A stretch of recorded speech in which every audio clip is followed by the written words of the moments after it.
At a crowded Kentucky auction, laughter echoed as a broken horse limped into the ring. Worth nothing, they said, except for meat. But in that cruel moment, a 16-year-old girl raised her hand, risking her future and her family's survival. What followed was a journey of fire, betrayal, and fragile hope, leading to a moment no one could have imagined, when the forgotten horse stood tall as a champion. The wooden bleachers creaked under the weight of farmers, traders, and curious onlookers. Dust swirled in the shafts of late-afternoon light streaming through the open doors of the Lexington Fairground barn. The air was heavy with the smell of hay, sweat, and old wood polish, mingling into something both familiar and suffocating. A man in a Stetson hat shouted a joke that set off a wave of laughter, though his words carried a sharp edge. "Bring that one straight to the butcher. Save us all the trouble." The auctioneer raised his gavel again, his voice hoarse but commanding. "Next lot, number 47, a 5-year-old gelding, chestnut with black points. Starting bid, $2,000. A pause followed as the horse was led into the center. The laughter died down to murmurs, and then to silence, broken only by the uneven clop of hooves against the packed dirt floor. The gelding stumbled, dragging his left hind leg in an awkward rhythm. He was gaunt, ribs showing faintly through his dull coat, mane tangled with straw. His ears flicked nervously, but there was a defiance in the way he tossed his head, as if refusing to bow despite the weakness in his body. A boy in the crowd spat on the ground and muttered, "Looks like he's already halfway to the glue factory." Another chimed in, "Not worth the feed he'll eat." The sneers rippled across the benches, the kind of cruel consensus that settled easily when no one had reason to disagree. At the far edge of the barn, standing in the shadows near the exit door, Emily Carter clutched the strap of her worn canvas bag. She was 16, her hair pulled back in a messy braid still dusted with flour from the bakery. She hadn't planned to be here. She had told her mother she'd only deliver a loaf of rye to Mrs. Jenkins and come straight back. But when she heard the auctioneer's booming voice, something pulled her inside. Now she stood frozen, her breath caught somewhere between her chest and throat. She should have looked away like everyone else. She should have seen only a broken animal, destined to disappear quietly. Yet when the horse lifted his head and his dark eyes swept across the crowd, they seemed to land directly on her. For the briefest heartbeat, Emily felt as though she were the only one in the barn. The auctioneer tapped the microphone, his voice laced with impatience. 2,000. Do I hear 2,000? Silence. He tried again. 1,500? 12? The numbers fell like stones into a well, swallowed by indifference. A man in a clean denim jacket finally lifted his hand. 800. Meat price. The crowd chuckled. Emily's stomach knotted. Meat price. The word struck her harder than the jeers. She gripped the strap tighter, nails digging into the rough fabric. Her mind screamed at her to leave, to walk back to the bakery where the air smelled of sugar and cinnamon instead of sweat and disdain. But her feet would not move. The horse blew out a rough breath, nostrils flaring. His ears twitched back and forth, unsettled by the noise. Yet there was a steadiness in the way he kept his head high. Emily had seen that same look in the mirror some mornings, when classmates snickered at her flour-stained clothes, when her mother reminded her that college was a distant dream they could hardly afford. A look that said, "I'm still here." The gavel hovered in the air, the auctioneer ready to bring it down. 800, going once. Emily's voice rose before she even knew what she was doing. 2,000. The barn fell silent, heads whipped around, eyes narrowing toward the corner where she stood. The auctioneer blinked, startled. "Did you say 2,000, miss?" Emily swallowed hard. Her pulse roared in her ears, but her voice came out steady. "Yes, 2,000. The man in denim lowered his hand with a grunt. "She can have him." "Ain't worth a dime more." The gavel came down with a sharp crack. "Sold," to the young lady in the back. "Lot 47 is hers for 2,000. The sound echoed through the rafters, reverberating inside Emily's chest. Whispers surged through the crowd, some incredulous, some mocking. A kid? A bakery girl? She's out of her mind. Emily heard them all, but none of it mattered. Her gaze stayed locked on the chestnut horse as he flicked his tail, eyes still burning with that same stubborn dignity. She exhaled shakily, realizing only then what she had done. She had just spent every cent of her college savings on a broken animal no one else wanted. Yet as Rusty, she didn't know why the name came to her so naturally, stood trembling in the arena, she felt a strange, undeniable certainty. He wasn't finished. And neither was she. The gavel's echo was still ringing in Emily's ears when the barn erupted into murmurs. Men shook their heads, women whispered behind gloved hands, and a boy perched on the rail barked out a laugh. "She's lost her mind," he crowed. The auctioneer scribbled her name on a sheet and moved on to the next lot, as though nothing extraordinary had just happened. But for Emily, the world had shifted. Her feet felt like they belonged to someone else as she walked toward the center of the arena. The gelding stood there, chestnut coat dull beneath the dust, sweat dampening his withers. He pinned his ears at the handler, who tugged his rope impatiently. When Emily reached out, the man sneered. "He'll bite." "Watch yourself, girl," she ignored him, her hand hovering just short of the horse's muzzle. For an instant, Rusty's nostrils flared, warm breath brushing her palm. Then he jerked his head away, the whites of his eyes flashing. The handler shoved the lead rope toward her. "Yours now. Good luck keeping him alive long enough to matter."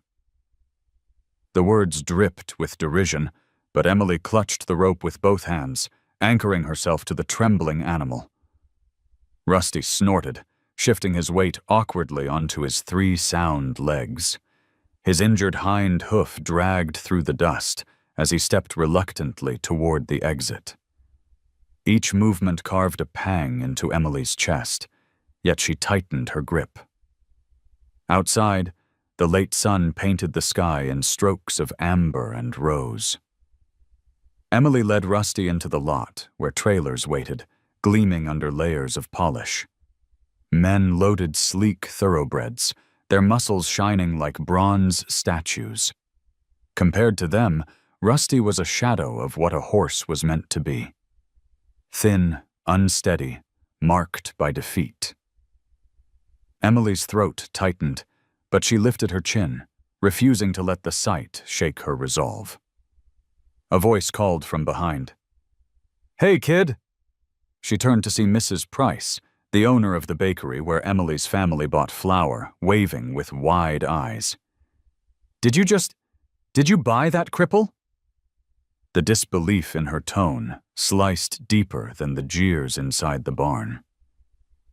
Emily swallowed. "Yes, he's mine now." Mrs. Price's lips parted, then closed, her expression shifting from shock to pity.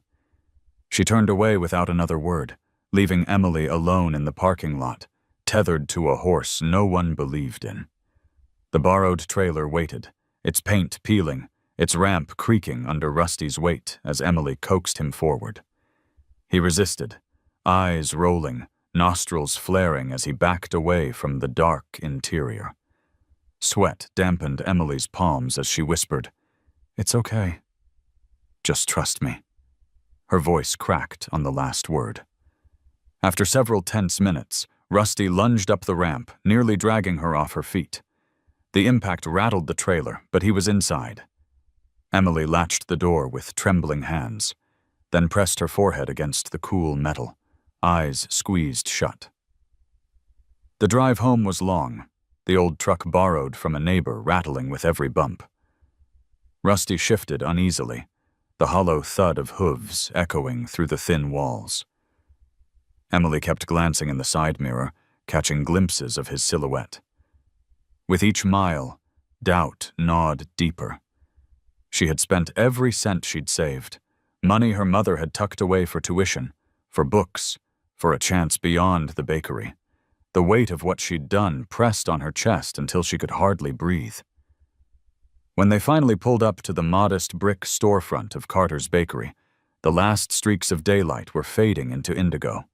The sweet scent of cinnamon rolls clung to the air, mingling strangely with the musky odor of horse sweat. Emily slid open the trailer door. Rusty stood rigid, eyes wide, body trembling like a bowstring pulled too tight. She whispered again, more for herself than for him. "You're safe now." He hesitated, then stepped down, his injured legs scraping against the ramp. The screen door slammed open. Helen Carter stood framed in the glow of the kitchen, apron dusted with flour, hair pinned hastily. Her face froze as she took in the sight.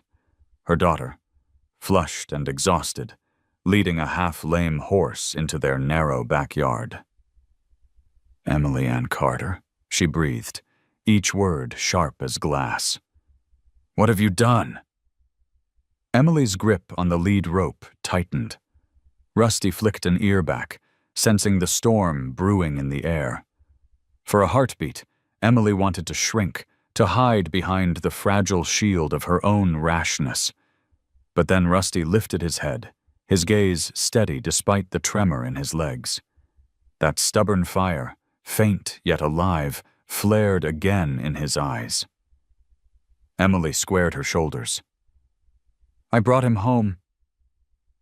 Her mother's eyes widened in fury, but before she could speak, the back door creaked open once more.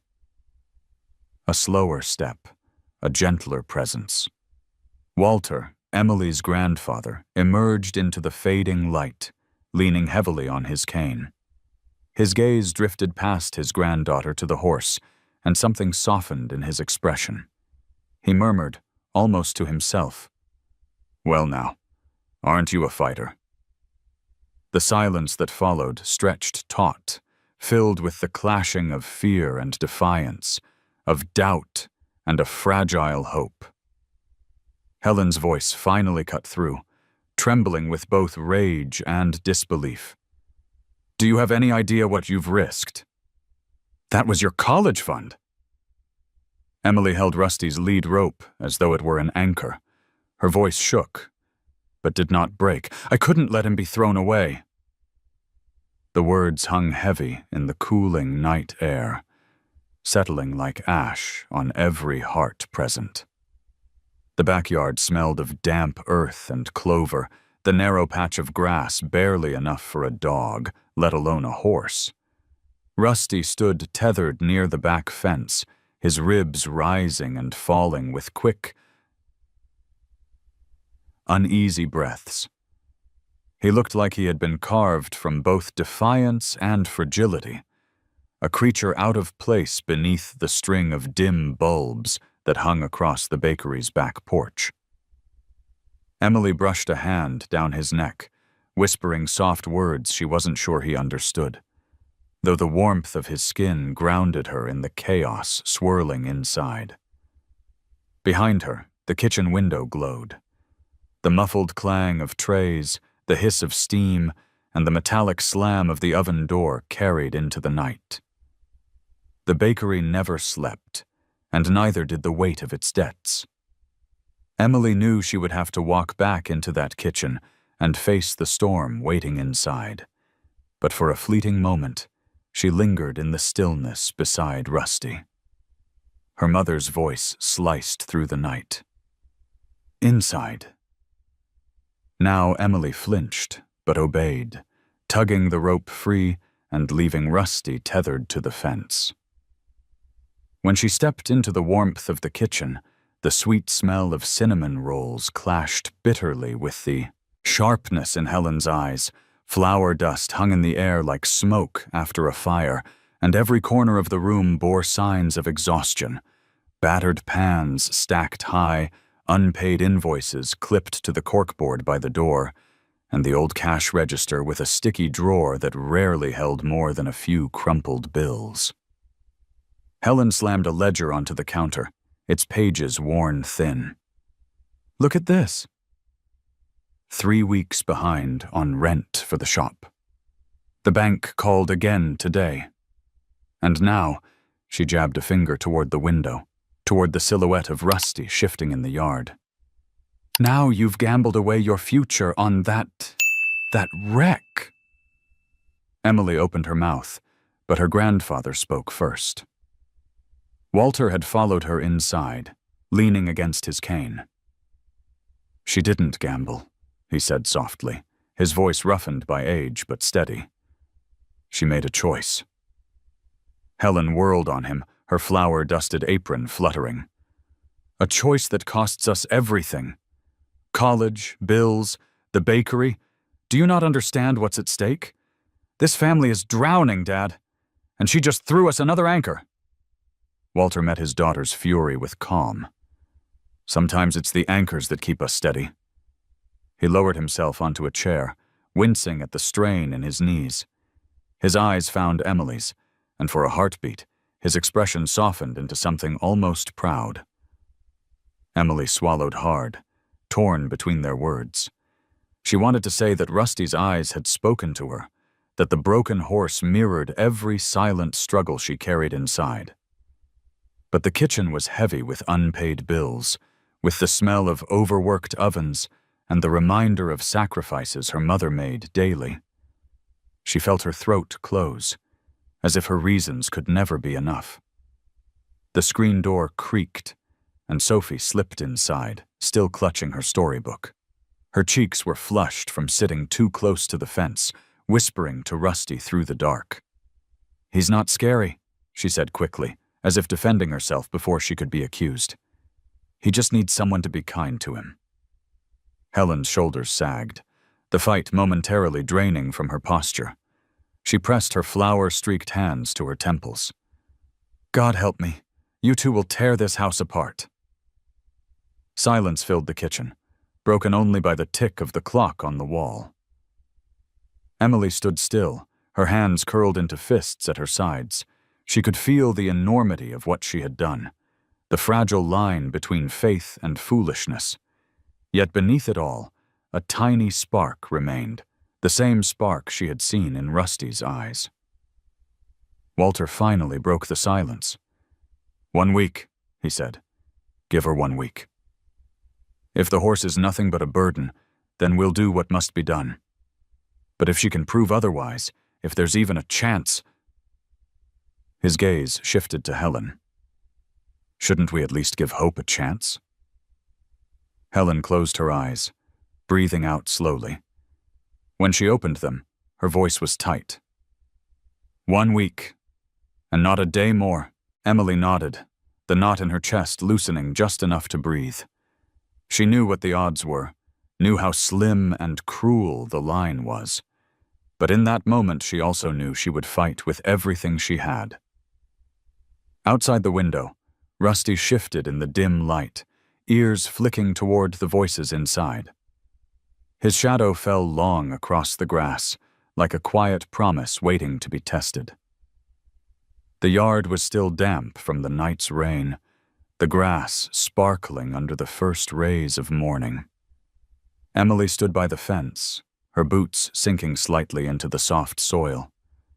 Rusty shifted uneasily on the other side, ears flicking toward her, body taut like a coiled spring ready to snap. The faint drag of his injured leg etched a shallow groove in the earth every time he moved. She could feel the distance between them not just in space, but in trust. A chasm carved by whatever pain and cruelty he had endured before finding himself here. Emily carried no rope that morning. No halter, not even a carrot to tempt him closer. She had read somewhere, though she couldn't recall if it was in a horse manual or one of her grandfather's old stories, that sometimes you had to show an animal you had nothing to hide. So she came empty-handed, except for the quiet resolve that burned low in her chest. She leaned against the fence, arms resting on the top rail, and simply breathed. The bakery's sweet smell still clung to her clothes, flour dust lingering in the seams of her sleeves. Rusty's nostrils flared, testing the air. His ears twitched forward, then pinned back again, as though warring with himself. He pawed once, a sharp warning, but didn't retreat. Emily stayed still, resisting the urge to close the distance. She had rushed too many things in her life, assignments, decisions, even yesterday's bid that changed everything. This, she knew, could not be rushed. Minutes stretched long. The sun climbed higher, warming her back. A blue jay swooped across the yard, scolding loudly before disappearing into the trees.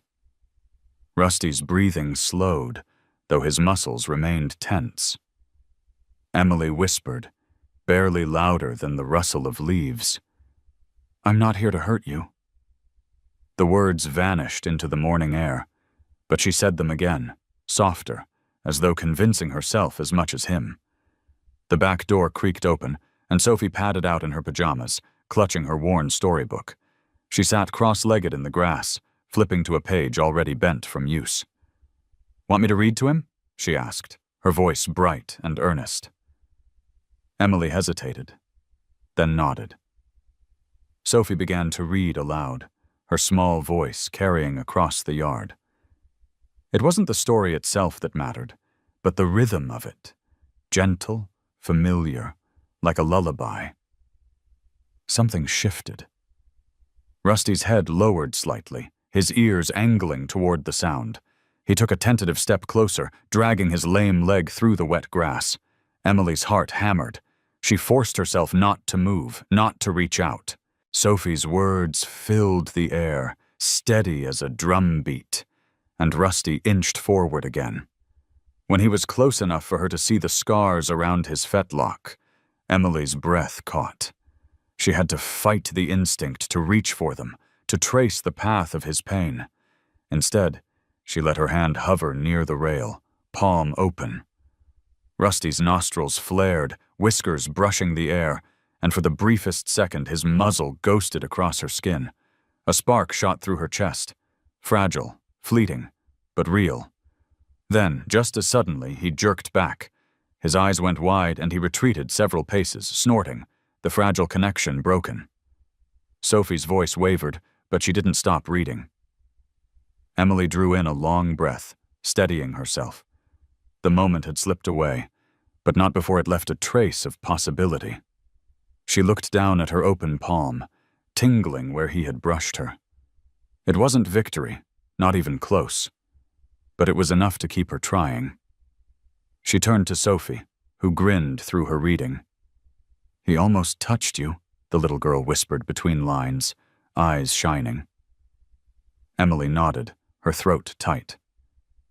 Almost. From the porch, Walter watched in silence, his cane resting against the rail. His expression carried both worry and wonder, as though he'd seen something too delicate to name. When Emily met his gaze, he gave a small, almost imperceptible nod. The morning stretched on, the tension between fear and trust weaving itself into something new.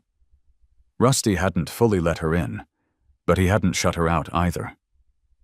In that fragile in-between, Emily felt the weight of the week her mother had given her pressing harder than ever. She closed her eyes, replaying the brush of warm breath against her skin, and whispered into the cool air, "We'll get there." Saturday morning arrived with the hum of tractors in the distance and the chatter of neighbors heading into town. Emily tied her braid back with a strip of twine and pulled on her boots, the leather cracked from years of use. She slipped out of the bakery before the ovens were fully awake, leaving her mother's sharp gaze behind. Her errand was simple: buy hay and feed at the co-op. But in her chest she carried something heavier: the need to prove she hadn't lost her mind. The co-op smelled of molasses, sweet feed, and grease from the farm trucks lined outside. Men leaned against tailgates, sipping coffee from battered thermoses, their voices carrying through the air like the low drone of bees. Emily paid for a few small bales of hay, the most she could afford, and waited by the door for the clerk to load them into the borrowed truck. That's when she heard it. Rusty's name, spoken like a curse. "That chestnut with the limp used to belong to Victor Harlan," one man said, spitting into the dirt. His companion chuckled. "Figures. That man runs his stock hard.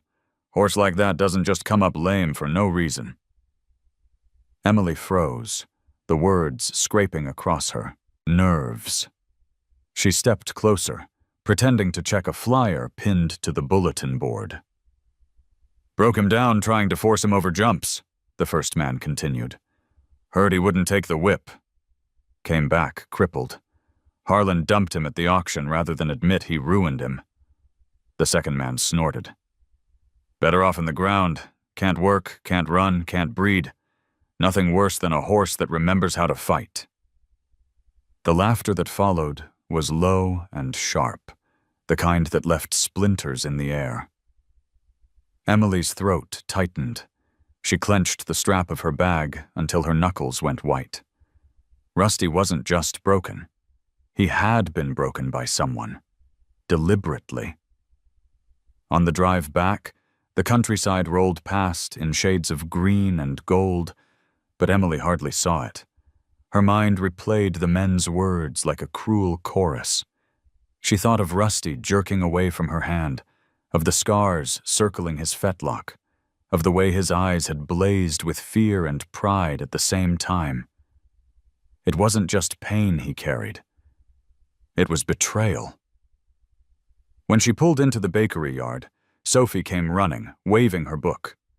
"He let me sit near him while I read today," she said breathlessly. "He didn't even move away." Emily smiled faintly, brushing a stray curl from her sister's forehead. But her heart was elsewhere. She looked at Rusty standing by the fence, the morning sun lighting the plains of his gaunt body, and she felt a heat rise in her chest. Not shame, not regret, but anger. That evening, she told Walter what she'd heard. He sat at the kitchen table, polishing his old brass watch, the one he never wore but never let go. His eyes darkened as she spoke. "Victor Harlan," he muttered, the name curling off his tongue like smoke. "I knew that man's father. Mean streak runs deep in their bloodline. Prideful, cruel. He'll grind anything into the ground just to prove he's right."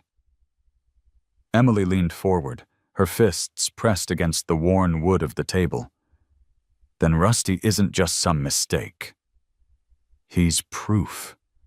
Proof of what Harlan did." Walter nodded slowly, his gaze distant. "And that makes him dangerous. Not just to himself, but to anyone who stands between him and the man who wants him silenced."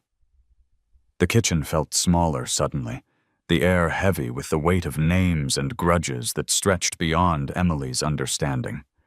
Through the window, Rusty's shadow shifted, long and restless against the grass.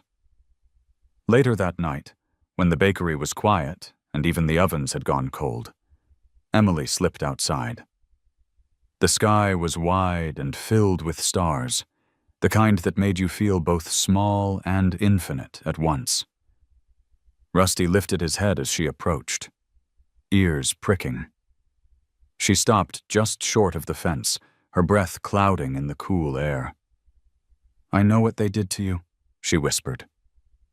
The words trembled, carrying both anger and promise. "And I won't let them finish it." Rusty snorted softly, pawing at the ground. It wasn't trust, not yet, but it was acknowledgement. The wind rustled through the trees, carrying away her vow, scattering it like seeds across the night. Emily pressed her palm against the rough wood of the fence, the sting grounding her. She wasn't just fighting for a horse anymore. She was fighting against the shadow of a man who thought he could destroy and erase without consequence. She didn't know how yet, but she would find a way. The stars burned brighter, cold and sharp, as though daring her to keep that promise. The bell above the bakery door jingled with every customer, but the smiles exchanged across the counter carried no warmth. Helen counted out change with mechanical precision, her lips pressed tight, her shoulders rigid. The scent of fresh bread filled the room, but even that sweetness couldn't disguise the bitterness that had settled into her voice since Emily's purchase. By late afternoon, the bakery was empty, and the cash drawer looked the same as it had that morning. Thin, tired, never enough. Helen slammed it shut, the clang echoing through the shop. $300, she muttered. That's all. Rent's due tomorrow. The bank isn't waiting. Her eyes flicked toward the window where Rusty stood in the yard, nose buried in the small pile of hay Emily had managed to buy. And now we're feeding another mouth we can't afford. Emily, who had been wiping down the counter, stiffened. He's not just another mouth, Mom. Helen turned sharply, flour streaking her apron like battle scars. He's exactly that. A burden, a liability. Do you think a horse eats kindness? Do you think promises pay the vet when his leg gives out for good? The words stung, sharper because they weren't entirely wrong. Emily lowered her gaze, but the fire inside her didn't dim. He's not just broken. She stopped, biting her tongue before spilling what she had learned about Victor Harlan. Her mother already thought her reckless. Telling her that Rusty's very existence might invite danger would only sharpen the blade between them. Walter, seated at the far end of the room, tapped his cane against the floor. Enough, he said, his voice weary but firm. The girl's heart may see something we don't. Helen shot him a look of exasperation. Her heart doesn't pay bills, Dad. Neither does despair, Walter countered, his eyes steady. And that's all I see when I look around this room lately. For a moment, silence pressed against the walls, broken only by the hiss of the ovens cooling down. Sophie slipped in from the backyard, clutching her storybook, cheeks flushed with excitement. Rusty let me touch his nose today, she announced proudly. He likes when I read to him. Helen's expression softened for only a heartbeat before hardening again. He'll like it right up until he tramples you. Horses don't love, Sophie. They react. And a lame one reacts badly. She rubbed at her temples, the strain evident in every movement. Emily stepped forward, her voice trembling with both fear and defiance. You always told me to fight for what matters. Well, he matters. Not because he's easy, but because he's not. The kitchen clock ticked loudly, its hands crawling toward evening. Helen looked at her eldest daughter, then at the youngest, who was already halfway out the door again, eager to return to Rusty. Her breath hitched, as though she were standing at the edge of a cliff. You've got 1 week, she said again, but this time her voice carried a crack that hadn't been there before. If he drags this family down, Emily, it's on you. Emily nodded, swallowing the lump in her throat. She wanted to promise, to swear that Rusty would prove them all wrong, but the words caught in her chest. Instead, she simply whispered, I'll show you. That night, as the bakery went dark and the ovens cooled, Emily sat by the small window in her room, staring out at the yard.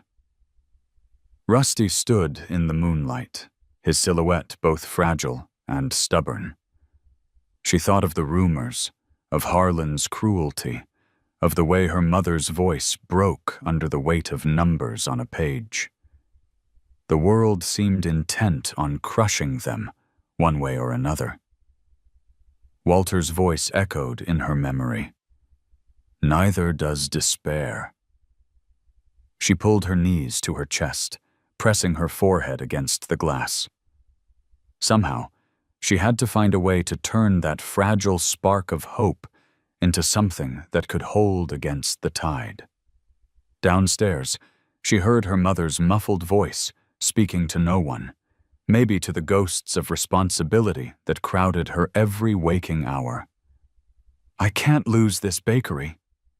I can't lose this home. The sound of it tore at Emily's heart. She looked out again at Rusty, whose ears flicked at some distant sound, his body tensing as though remembering things only he knew. In that moment, Emily understood. Both her mother and her horse were carrying more than they could bear. And somehow, she had been placed between them, a bridge too thin to stand. But stand she would. The clang of iron striking iron rang out from the corner of Main Street, echoing like a heartbeat across the sleepy town. Emily had walked past the Miller family's forge countless times, usually on errands for flour or deliveries for her mother's bakery. The air there was always thick with smoke and sparks, the heat rolling out of the open doors even on the coldest days. She never imagined it would become part of Rusty's story. But fate, she thought, had strange ways of weaving lives together. That morning, Emily had taken Rusty for a short walk along the back lane, hoping the exercise would loosen his stiff muscles. He limped heavily, dragging his hind leg like a weight too heavy to carry. Neighbors passing by shook their heads. A pair of boys laughed openly.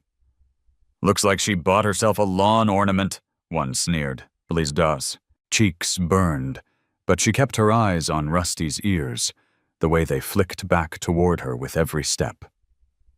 It was then Jack Miller appeared. A year or two older than Emily, his hands blackened with soot and his shirt damp with sweat. He was carrying a small wooden box, the scent of scorched leather and fresh forged steel rising from it. "You'll wear him out if you push too hard," Jack said, his tone neither mocking nor cruel, just matter of fact, the way someone who understood horses would speak. Emily stopped, defensive. "I'm not pushing him. He needs to move." Jack shrugged, setting the box down on the fence rail. "Sure, but he also needs help if you want him to last." He lifted the lid, revealing a set of odd-looking horseshoes. They were slimmer than the heavy iron ones she'd seen nailed to other horses, shaped slightly different, with holes drilled at strange angles. The leather straps attached were worn but soft, clearly crafted by hand. Emily frowned. "What are those?" "Something I've been working on," Jack said, running a thumb over the curved edge. "A lighter shoe? Takes the strain off a bad tendon. My father says I waste time tinkering, but I've seen it help." His eyes flicked toward Rusty, who stood trembling but unbroken, his dark gaze watching every movement. "He looks like he could use it." Emily hesitated, suspicion tightening her chest. She was used to pity, to laughter, to warnings that she was reckless. Help was rare, and when it often came with strings attached. "Why?" she asked. "Why would you want to help?" Jack's jaw tightened. For a moment he looked past her, toward the distant sprawl of Harlan's estate visible on the hill. "Because I know what it feels like to be looked down on." Folks like him don't think much of blacksmith's sons either. They think all we're good for is dirty hands and broken backs. He met Emily's eyes then, and his voice softened. "That horse deserves better than to be laughed at. And so do you." The words landed heavier than she expected, stirring something raw and unspoken inside her. She glanced at Rusty, at the scars along his leg, at the way his body trembled but his head stayed high. Pride, even in pain. She recognized it because she felt it too. Reluctantly, she nodded. "Show me." Jack crouched low, moving slowly so as not to startle Rusty. He spoke in a quiet murmur, almost like prayer. The horse's ears twitched, his eyes wide, but he didn't rear. Jack let him sniff the leather straps, the faint tang of iron. After a long, tense moment, Rusty exhaled, a sharp breath that made Emily's heart skip. "Easy," Jack whispered, gently pressing the shoe against Rusty's hoof. Not forcing it. Just letting him feel Rusty shifted, uncertain, but didn't pull away.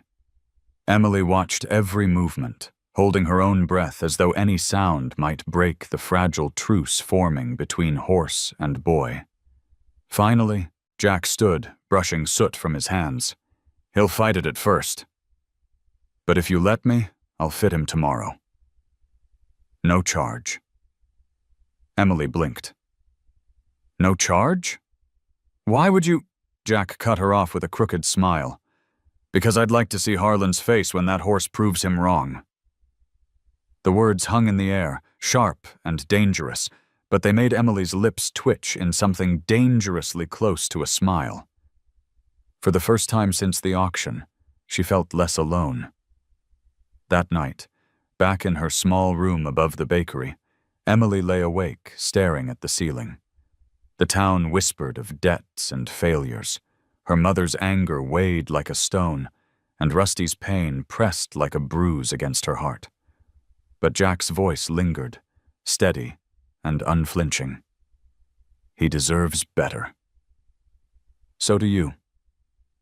She turned to the window where Rusty stood silhouetted against the moonlight, his body fragile yet unyielding. Tomorrow, she thought, would bring its own trials.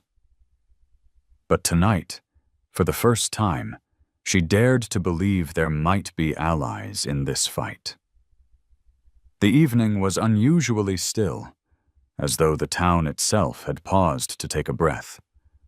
The bakery ovens had cooled, their steady hum replaced by the quiet ticking of pipes settling in the walls. Outside, the crickets sang in rhythm, their chorus weaving into the faint rustle of leaves. Emily stood by her window, eyes fixed on Rusty's dark figure beneath the lone elm tree in the yard. He shifted, pawing the earth softly, his injured leg dragging faintly as he adjusted his weight. The sight carried both comfort and unease. He was alive. He was here. But how fragile the line was that held him. Emily's mind replayed Jack's offer, the strange lightweight horseshoes still lingering in her memory, like a half-formed promise. For the first time, she felt that Rusty might stand a chance of carrying himself with less pain. That hope made her chest feel lighter, though it was quickly burdened again by her mother's words from earlier in the day. "Rent's due tomorrow. 1 week, Emily. Not a day more." She turned from the window, but a strange glow caught her eye. Orange and flickering, reflected faintly against the glass. At first she thought it was a lantern, maybe a neighbor walking late. But the glow thickened, pulsed. Her heart stuttered. She shoved the window open and the smell hit her. Smoke, acrid and rising. "Rusty!" The cry tore from her throat before she could think. She bolted down the stairs, nearly colliding with Walter, who had already sensed the commotion. "Fire!" Emily gasped, but the word was unnecessary. The smoke curling past the kitchen door said enough. Helen burst in from the hallway, flour still streaking her hair, eyes wide with shock. The yard was ablaze. The old wooden shed where Emily had stored the hay bales was burning like a torch, flames leaping skyward, sparks scattering across the grass. Rusty's eyes gleamed wide and wild in the firelight. He lunged against the rope tied to the fence, rearing, hooves striking sparks from the packed earth. His scream split the night, raw and terrified, shaking Emily to her bones. She sprinted toward him, heat searing her face, the roar of the fire filling her ears. "It's okay. I've got you." She fumbled with the knot on the rope, her fingers trembling, the flames painting the world in terrifying hues of orange and black. Rusty reared again, nearly striking her. His nostrils flared, his body slick with sweat. He was trapped in terror, and Emily knew one wrong move could end them both. Walter's voice bellowed behind her, hoarse but steady. "Cut the rope!" Emily glanced around wildly. The knife she sometimes carried wasn't in her pocket. She grabbed a shard of metal from the ground, rusted and sharp, and sawed desperately at the rope. Each second felt like a lifetime, Rusty's hooves crashing down dangerously close. Finally, the fibers split, and the rope snapped free. Rusty bolted away from the flames, nearly dragging Emily off her feet as she clung to his halter. She stumbled, fell hard to her knees, but refused to let go. Neighbors appeared, their shouts rising as buckets of water were passed down a line. Helen joined them, skirts singed by flying sparks, throwing herself into the fight. The blaze hissed angrily as water struck it, but the flames clawed upward stubbornly. The shed collapsed in a shower of sparks, the last of the hay consumed in seconds. Rusty pressed against Emily, his whole body trembling, every muscle quivering beneath her hand. She buried her face against his neck, coughing through the smoke. "I've got you," she whispered, her voice breaking. "I won't let them take you." When the fire finally died down, the shed was nothing but charred rubble, smoke curling into the night sky like ghosts. The neighbors lingered, murmuring in worried tones. Some shook their heads at the wreckage, others cast furtive glances toward Emily and Rusty. A few muttered Victor Harlan's name under their breath, suspicion already spreading like another kind of fire. Helen stood apart, her face streaked with ash and sweat, staring at the ruins. Her hands trembled as she spoke, her voice raw. "This was no accident." Walter, leaning heavily on his cane, nodded grimly. "No, it wasn't." His gaze shifted to Emily. "And you need to be ready." "This fight is bigger than you thought." Emily wrapped her arms tighter around Rusty's neck, feeling his ragged breaths against her cheek. Fear coursed through her, but beneath it burned something fiercer, steadier. The fire had nearly taken everything, but it had also lit a vow in her chest that nothing could extinguish. By dawn, the acrid smell of smoke still clung to the air, seeping into the cracks of the bakery and the folds of clothing. The shed was gone, nothing left but a heap of blackened timbers and ash scattered like spilled ink across the ground. Rusty stood close to the elm tree, his stallion, flanks still twitching nervously, every sound making him jump. Emily hadn't slept. She'd stayed by his side all night, listening to his breathing steady slowly as the sky lightened from purple to gold. When the first neighbors arrived, Emily braced herself for scorn. She expected whispers about recklessness, about curses, about how one broken horse wasn't worth a community's trouble. Instead, Mrs. Alvarez from 2 doors down carried a bundle of fresh hay, her apron dusted with flour like Helen's. She set it gently in front of Rusty without a word. Then Mr. Jenkins, the hardware store owner, appeared with a box of nails and a coil of rope. By mid-morning, Half the street was in the yard, sleeves rolled up, voices raised not in mockery but in determination. Helen stood on the porch, arms crossed, her face pale with exhaustion. "Why are you all here?" she asked, her voice brittle. "We're here because if Harlan thinks he can burn us into silence, he's wrong," Mr. Jenkins said simply, wiping his brow.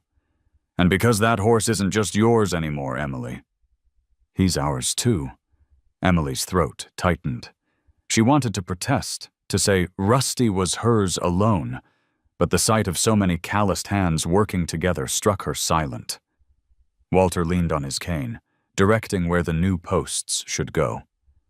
Sophie darted between the workers, carrying cups of water, her laughter a rare spark of joy in the smoke-stained morning. The rhythm of rebuilding filled the yard. The ring of hammers, the thud of lumber dropped into place, the scrape of shovels digging new holes. Rusty watched warily, nostrils flaring, but the steady sounds seemed to soothe him. When Sophie sat down and began to read again, his ears turned toward her voice, and for the first time since the fire, he lowered his head to graze. Helen eventually joined, though she worked silently. She hauled boards alongside the men, her hands blistering against the rough wood. Her eyes avoided Emily's, but her actions spoke louder than words. When she passed by Rusty, her jaw tightened, yet she did not turn away. By sunset, a new shelter stood. Plain, rough-hewn, but solid. The neighbors lingered, sharing bread and coffee from the bakery, their faces streaked with soot and sweat. They spoke of the fire openly, their voices sharp with anger. Victor Harlan's name passed from mouth to mouth, like a curse carried on the wind. Emily sat in the grass beside Rusty, who leaned into her shoulder with surprising weight. She stroked his neck, feeling the tension in his muscles ease by inches. For the first time, she realized this battle wasn't just hers. The fire had lit something stronger than fear. Unity. Walter lowered himself onto the porch steps, his face illuminated by the fading light. "You see," he murmured to Emily, "one man's cruelty can spark a whole town's courage." Remember that Emily nodded, her eyes burning with exhaustion and a flicker of hope. Around her, the hum of conversation blended with the creak of the new shelter and the low nicker Rusty gave as Sophie read her story aloud. The night felt different than the one before, less haunted by smoke, more alive with the warmth of shared resolve. She looked at the horse beside her, his coat still dull, but his eyes clearer now, reflecting the lantern glow. For the first time, she didn't feel like she was standing alone at the edge of an impossible fight. She had hands beside hers, voices beside hers, and that, she thought, might just be enough to carry them through. The morning after the fire, the bakery opened later than usual. Helen moved through the shop like a ghost, her hands steady on the dough, but her face pale with fatigue. Customers offered condolences between purchases, each one sneaking glances toward the backyard where the new shelter stood. The story of the blaze had spread quickly, and with it the whispers of who was responsible. Emily heard them all, but she had no time to dwell. Rusty's leg looked worse that morning, swollen from the strain of his panicked fight against the rope. She knew if she didn't act soon, her week-long chance would vanish. By noon, she was walking the cracked road that led to the edge of town. The sun glared down, reflecting off the whitewashed walls of the only veterinary clinic for miles. A metal sign creaked in the breeze. Dr. Olivia Brooks, D.V.M., Equine Specialist. The name alone carried weight. Farmers swore by her skill, but they also warned of her iron will, her refusal to waste time on lost causes. Emily's stomach twisted as she pushed the door open. Inside, the air was sharp with disinfectant, the tang of alcohol and iodine.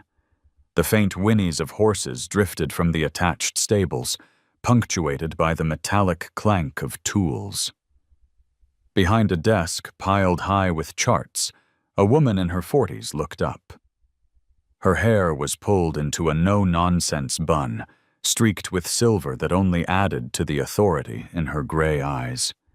She wore a green coat smudged with stains from long hours in the field. "Can I help you?" Dr. Brooks asked, her tone clipped.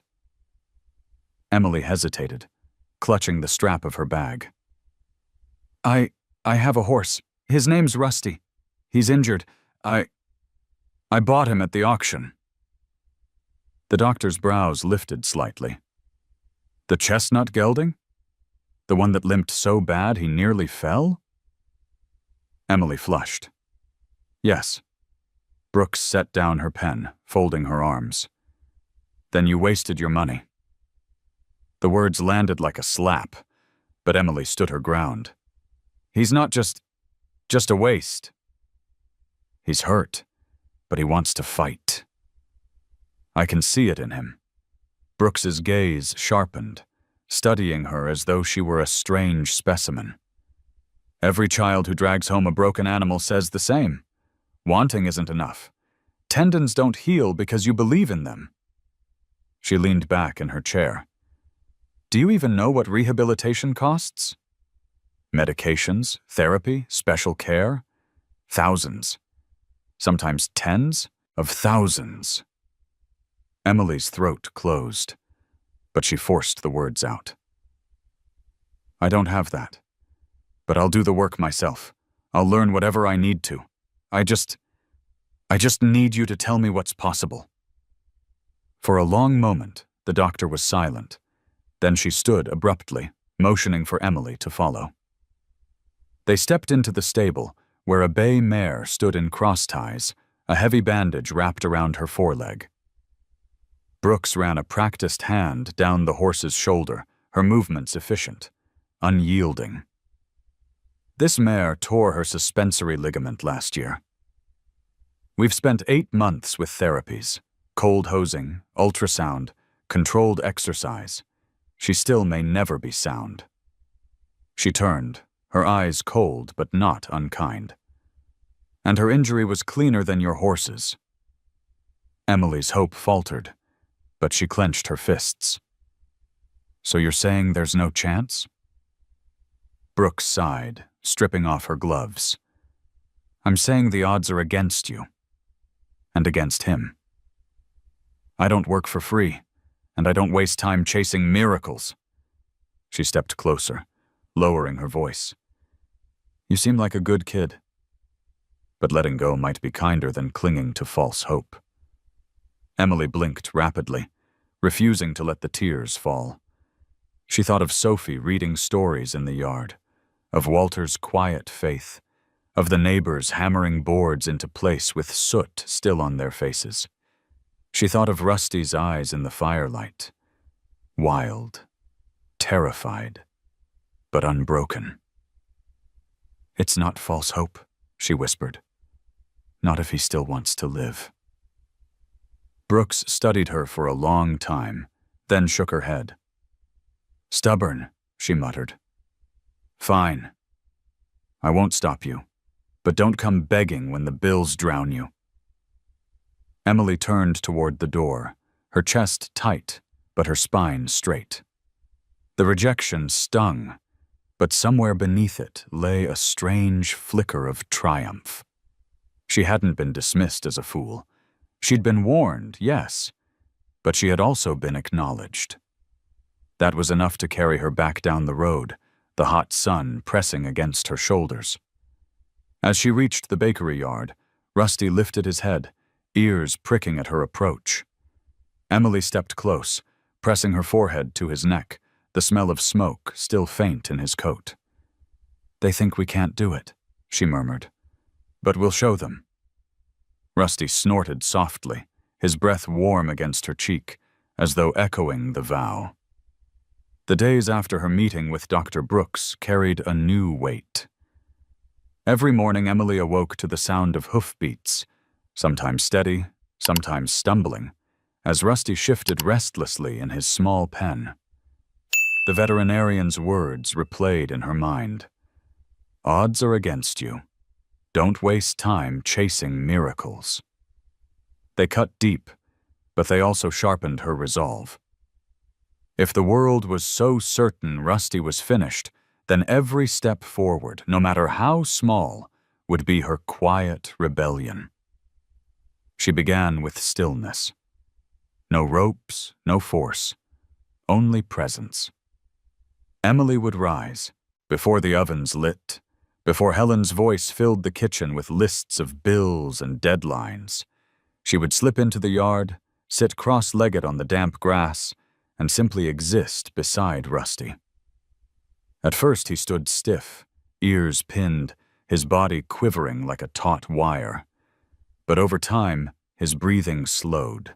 The whites of his eyes showed less often, and he learned she was not there to demand or to break, only to stay. Sophie joined her often, plopping down with her book in hand, her little voice carrying over the fence. Rusty seemed to favor those moments, his ears swiveling toward the rhythm of her stories. Emily watched carefully, noting how the horse's body softened whenever Sophie read. That discovery became their anchor, the voice of a child, as a bridge to trust. One afternoon, when the cicadas hummed loud in the trees, Emily tried more. She approached slowly, palms open, voice low. Rusty snorted, his muscles tensing, but he didn't bolt. She reached out, waiting. The distance between her hand and his muzzle shrank inch by inch. Then, with a deep breath, he touched her skin with his whiskers. The contact was fleeting, fragile as a soap bubble, but Emily's chest swelled as if she'd been handed the world. Walter, watching from the porch, gave a single nod, pride hidden in his eyes. Helen, though, stood at the kitchen window with folded arms. She said nothing, but Emily could feel the weight of her doubt pressing through the glass. The next trial came unexpectedly. While Emily brushed the dust from Rusty's coat with an old curry comb she'd borrowed, a delivery truck backfired on the street. The sharp crack split the air, and Rusty exploded. He reared, striking the fence rail with a violent crash. Emily stumbled back, heart hammering. For a moment she saw the terror of the fire reflected in his eyes, raw, blinding panic. But instead of fleeing, she dropped the brush and lifted her hands. "It's okay," she whispered, steadying her breath. She stayed rooted, letting him see her calm. Rusty pawed the ground, sides heaving, but his gaze found hers. Slowly, painfully, he lowered his head. The frenzy bled out of him, leaving only trembling exhaustion. Emily approached again, slower this time, and placed her palm against his shoulder. His skin twitched beneath her touch, but he didn't move away. That night she sat in her room, her hands still tingling. The trial had been terrifying, but it proved something. Rusty was not unreachable. He was learning to listen, to balance his fear against the fragile trust they were building. It wasn't victory, but it was survival. And survival meant hope. Sophie crawled into her bed, clutching her book. "He looked at you like he knew what you were saying," she whispered sleepily. "Like he finally believed you." Emily brushed her sister's hair back, her heart aching with tenderness. Maybe he did. The moon hung low over the bakery, its light spilling across the yard where Rusty dozed. Each scar, each stumble, was a reminder of how far they had to go. But each small act of trust was a promise that they weren't walking the path alone. The summer heat pressed down heavy over Lexington, turning the air thick with the smell of grass and dust. In the bakery yard, the elm tree offered the only slice of shade, and that was where Emily stood with Rusty. The ground beneath them was uneven, the soil packed hard from years of foot traffic. She held a lead rope loosely in her hand, her fingers trembling not from fear, but from the enormity of the moment. It was time to move. Not the frantic scrambling of fire, not the terrified leaps of panic, but deliberate steps, measured, controlled, purposeful. Dr. Brooks's warnings echoed in her mind. Tendons don't heal because you believe in them. But belief was all Emily had, so she clung to it. Rusty snorted, ears flicking back and forth. His injured leg trembled even before he shifted his weight. Emily placed her free hand on his shoulder, speaking softly. Just a little, boy. We'll take it slow. She urged him forward with the gentlest tug. The first step was agony to watch. His hoof dragged, scraping against the packed dirt with a sound that made Emily's stomach twist. But he didn't stop. Another step followed. Halting, uneven, but forward. She matched his pace, her boots crunching softly beside his faltering rhythm. Sweat beaded at her temple, though not from the sun. Each stride felt like a thread strung tight between triumph and collapse. Sophie sat nearby on a stool, book open, her voice carrying clear and steady. She read from a story about a knight who refused to surrender, even when his armor was broken. Rusty's ears turned toward her, and his steps steadied. Emily noticed, her heart tightening. The horse wasn't walking for her alone. He was walking for the sound of that small, hopeful voice. Walter watched from the porch, cane resting against his knee. He said nothing, but Emily felt his gaze as though it were a hand steadying her back. When Rusty managed 3 full strides without faltering, Walter's lips pressed into something that wasn't quite a smile, but carried the weight of pride. They paused at the far end of the yard. Rusty stood trembling, sides heaving, sweat darkening his coat. Emily stroked his neck, whispering encouragement. He had moved only a handful of yards, but to her it felt as though they had crossed miles. The return was harder. Rusty hesitated, ears pinned, as though he remembered every past moment of pain. Emily tightened her grip, not to pull, but to anchor herself beside him. We'll go back together, she promised. Sophie's reading filled the silence, weaving a bridge of words. Rusty lowered his head, then took a shaky step, and another.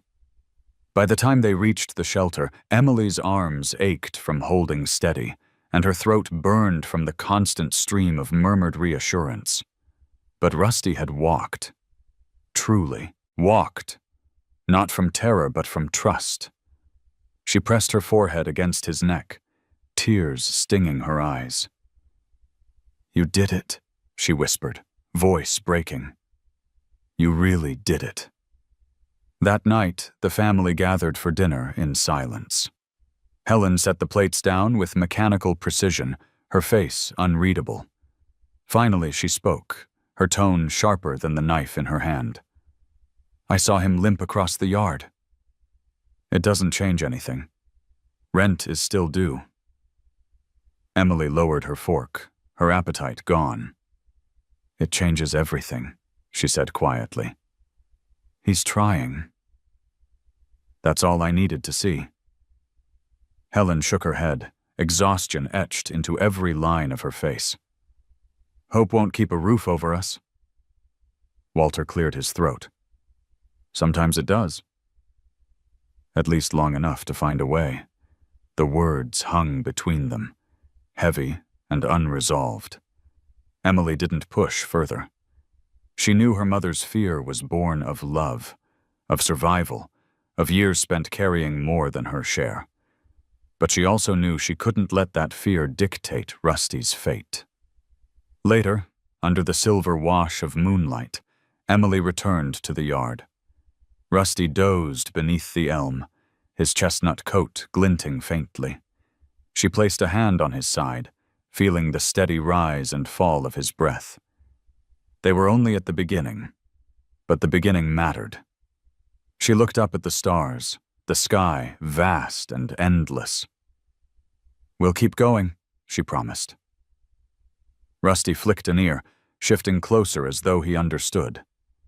His steps might still tremble, but with each one, the ground beneath them felt a little more solid. The bakery's bell jingled late one afternoon, but it wasn't a customer who stepped inside.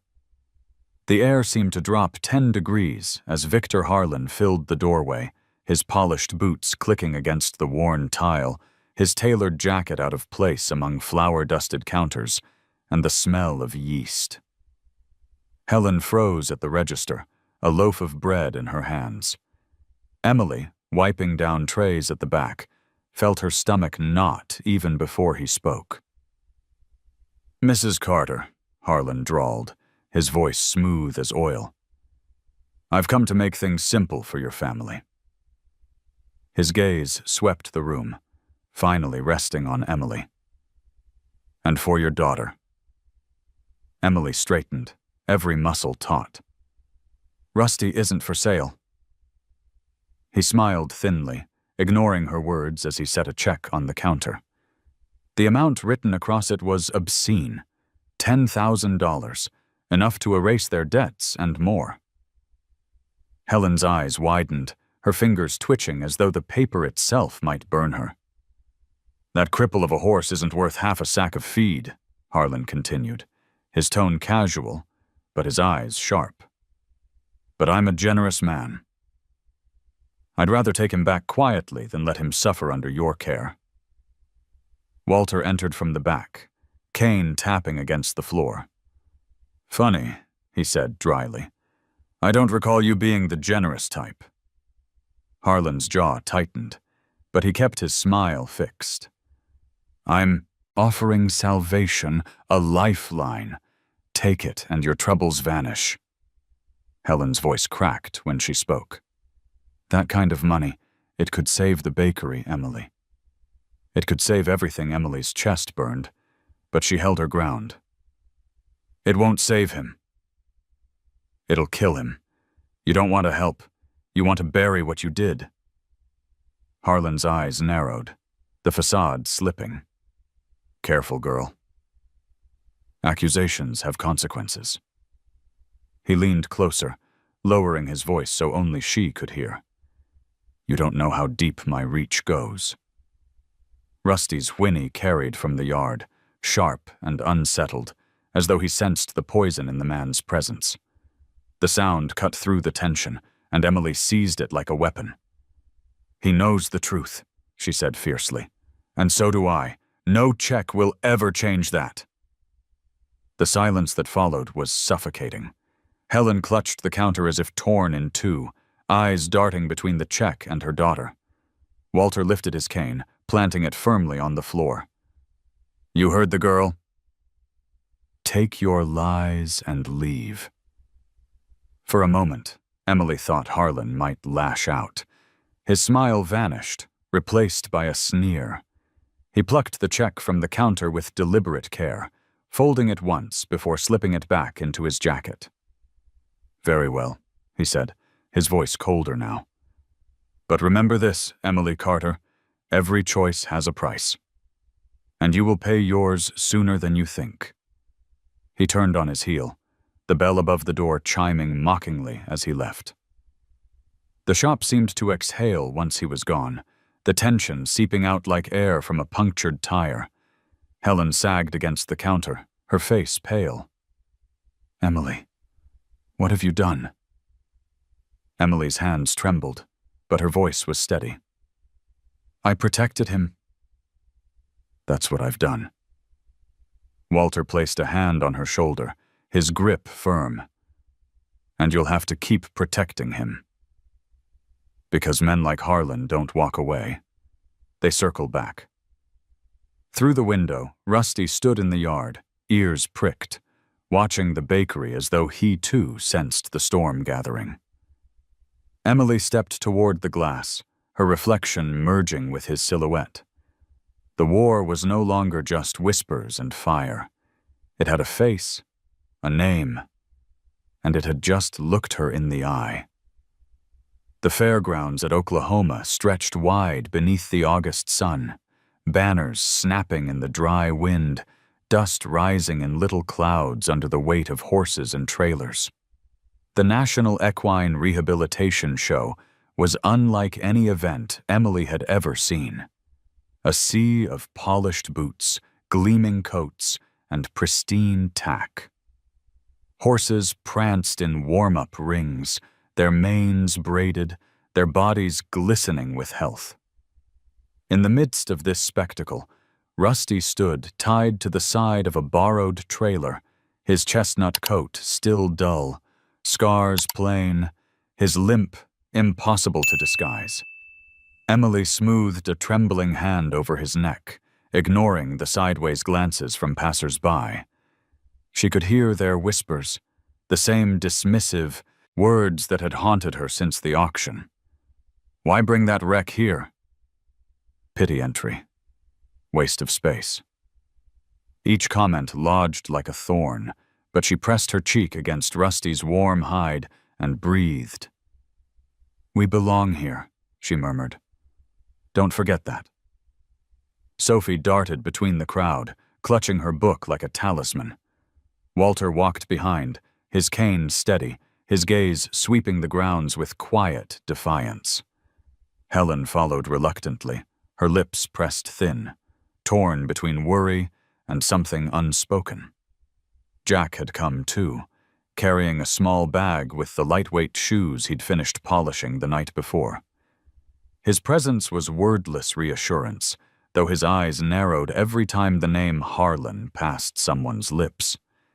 And then there he was, Victor Harlan, standing near the judge's booth in a crisp suit, his presence radiating authority. His own horse, a striking bay named Centurion, stood gleaming under the hand of a groom. Rumor had it Centurion had suffered a tendon injury months back, but the animal looked too perfect, too sound. Emily's jaw tightened. She didn't need proof. She knew Harlan's tricks by now.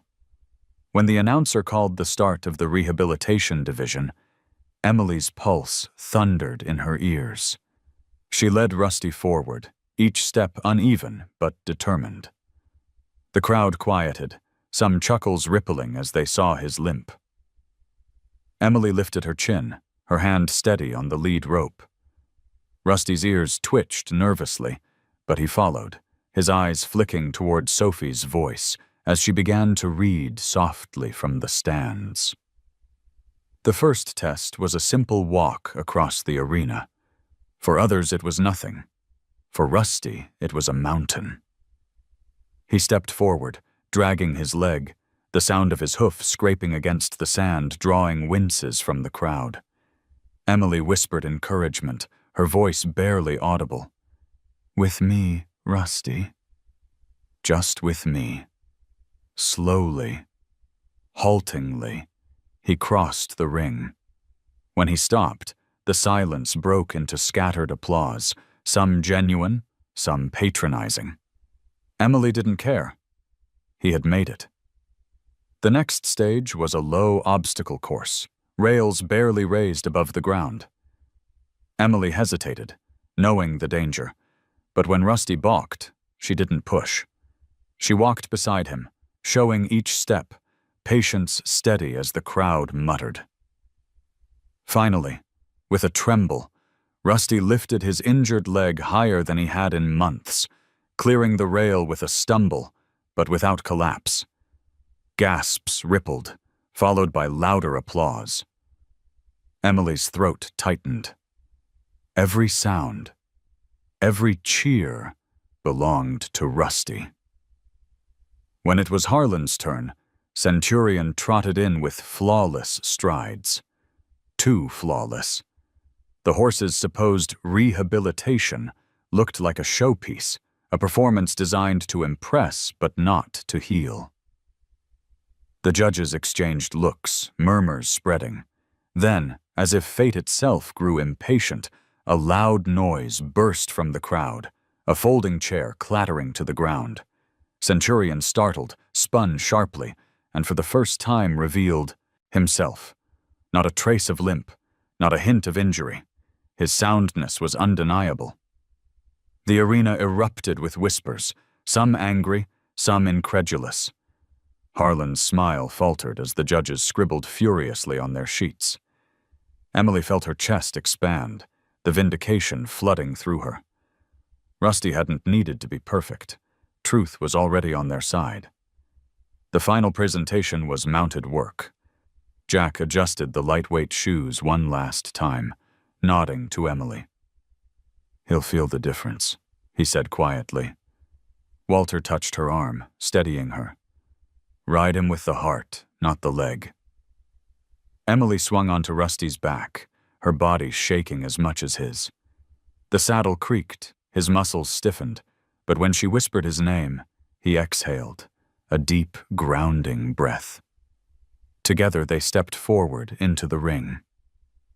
The crowd leaned forward, expectant. Each stride was uneven, imperfect, but filled with raw honesty. Rusty carried her with dignity, ears forward, as if declaring, "I am not finished." By the time they halted at the center, the arena was silent. Then came the applause, rolling, thunderous, unstoppable. Emily dismounted, tears streaking her cheeks, and wrapped her arms around Rusty's neck. He lowered his head, pressing his muzzle against her shoulder, sealing their unspoken vow before the world. Harlan stormed toward the judges, gesticulating furiously, but his voice was drowned by the cheers. For once, his power couldn't silence the truth. The arena still vibrated with the roar of applause long after Emily and Rusty had left its center. The sound followed them like a tide, washing over the dust and sweat that clung to Emily's skin. She pressed her face against Rusty's neck, feeling his chest rise and fall with every exhausted breath. He wasn't gleaming like Harlan's bay. He wasn't flawless. But in that moment, he was more than any polished animal paraded in the ring. He was whole, not because his body was perfect, but because his spirit refused to be broken. The judges conferred under the awning, papers shuffled, voices sharp but hushed. The crowd buzzed, the air thick with speculation. Walter stood near the fence, leaning heavily on his cane, but his eyes shone with the quiet certainty of a man who had seen battles won not by strength, but by endurance. Sophie clutched her book to her chest, as if it were a medal of her own, whispering lines of her favorite story under her breath, her lips shaping the words. The knight never surrendered, no matter how many times he fell. Emily's mother stood apart, her apron left behind, but worry still etched into her face. She looked at her daughter, at the horse who should have been discarded, and something softened in her eyes. Perhaps it was the applause. Perhaps it was the way Rusty pressed his head against Emily's shoulder as though she were his anchor. Perhaps it was the realization that her daughter's wild, impossible choice had brought them all to this moment. The announcer's voice boomed at last, cutting through the murmur of the crowd. "The champion of the rehabilitation division, Emily Carter and Rusty!" The explosion of cheers nearly drowned out Emily's gasp. Her knees buckled with relief, tears springing to her eyes. She hugged Rusty's neck, burying her face in his coarse mane. "We did it," she whispered, her voice cracking. "You did it." Rusty shifted his weight, leaning into her, the limp still visible but irrelevant, the scars now transformed into marks of survival. The judges presented the ribbon, its bright colors fluttering against Rusty's chestnut coat. Cameras flashed, Pens scribbled furiously as reporters shouted questions. Emily barely heard them. All she felt was the steady warmth of Rusty beside her, the living proof that hope, stubborn and fragile, could carry farther than anyone dared believe. Victor Harlan stood near the judge's table, his face a mask of fury. He barked protests, waved his arms, but the evidence of Centurion's false rehabilitation was too plain. His power, so absolute in whispers and shadows, had unraveled in the open light. The crowd's eyes no longer revered him. They judged him, condemned him. For the first time, Emily saw him not as a giant, but as a man undone by his own arrogance. As the sun dipped low, painting the sky in hues of orange and rose, Emily led Rusty from the arena. The applause still thundered, but she walked as though through a dream. People reached out to touch Rusty's flank, to shake her hand, to whisper thanks for reminding them of something they'd forgotten. That dignity did not belong only to the strong. Back at the trailer, Sophie climbed onto the wheel hub, pressing her forehead to Rusty's nose. "You're my hero," she whispered. Rusty lowered his head, his breath fluttering her hair. Emily's heart swelled so fiercely it hurt. Walter laid a hand on her shoulder, steady and proud. "The world needed to see what you saw," he said simply. Helen approached slowly, her eyes shining with tears she didn't try to hide. She touched Rusty's scarred leg, then lifted her gaze to Emily. "I was wrong," she admitted, her voice trembling. "About him. About you. You didn't throw your future away. You gave us one." Emily swallowed hard, her throat aching with unspoken words. She looked at Rusty, at her family, at the crowd still lingering in awe. "He saved me, too," she whispered, almost to herself. The drive home was quiet, the truck rattling along country roads as twilight deepened. Rusty dozed in the trailer, his body weary but his spirit alight. Emily leaned her head against the window, watching fireflies spark in the fields. The ribbon lay in her lap, its colors bright against her flower-stained jeans. When they reached the bakery, neighbors were waiting. Lanterns glowed in the yard, voices rose in cheer, and the rebuilt shelter stood ready. Rusty stepped down onto the familiar grass, lifting his head high despite his limp. The crowd erupted in applause once more, and Emily felt her chest swell with gratitude. That night, as the stars spread thick across the sky, Emily stood beside Rusty beneath the elm.